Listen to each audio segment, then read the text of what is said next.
শাহরুখকে হত্যার হুমকি দেওয়া সেই আইনজীবী গ্রেফতার। বলিউডে সুপারস্টার শাহরুখ খানকে হত্যার হুমকি দেওয়ার জন্য এক আইনজীবীকে গ্রেফতার করেছে পুলিশ। মোহাম্মদ ফাইজান খান নামের এই আইনজীবীর ফোন থেকে অভিনেতাকে হত্যার হুমকি দিয়ে 50 লাখ রুপি দাবি করা হয়। এনডিটিভির প্রতিবেদন অনুযায়ী মঙ্গলবার 12 নভেম্বর ছত্তিশগড়ে নিজ বাড়ি থেকে ওই আইনজীবীকে গ্রেফতার করেছে মুম্বাই পুলিশ। পুলিশকে বোকা বানাচ্ছিলেন এই আইনজীবী। এর আগে তিনি পুলিশকে জানান তার মোবাইল ফোনটি চুরি যায় গত সপ্তাহে, যেটি দিয়ে শাহরুখ খানকে হুমকি দেওয়া হয়েছিল। কিছুদিন আগে মুম্বাই পুলিশকে একটি হত্যার হুমকি বার্তা দিয়েছেন তিনি জানিয়েছিলেন 50 লাখ টাকা না দিলে প্রাণে মেরে ফেলা হবে শাহরুখ খানকে। এ ঘটনায় আইনশৃঙ্খলা বাহিনীর ফোন নাম্বার ট্রেস করে ফাইয়াজ খানের খোঁজ পায়। ওই সময় মুম্বাই পুলিশকে তিনি জানিয়েছিলেন তার ফোন চুরি হয়ে গেছে আর মিথ্যা বলে গত 2 নভেম্বর পুলিশের কাছে অভিযোগও জানিয়েছিলেন।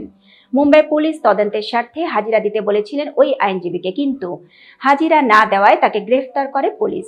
ভারতীয় সংবিধানের 308(4) ধারায় খুনের হুমকি দিয়ে টাকা দাবি এবং 351(3)(4) ধারায় অপরাধমূলক উদ্দেশ্যে এ মামলা দায়ের করা হয়েছে।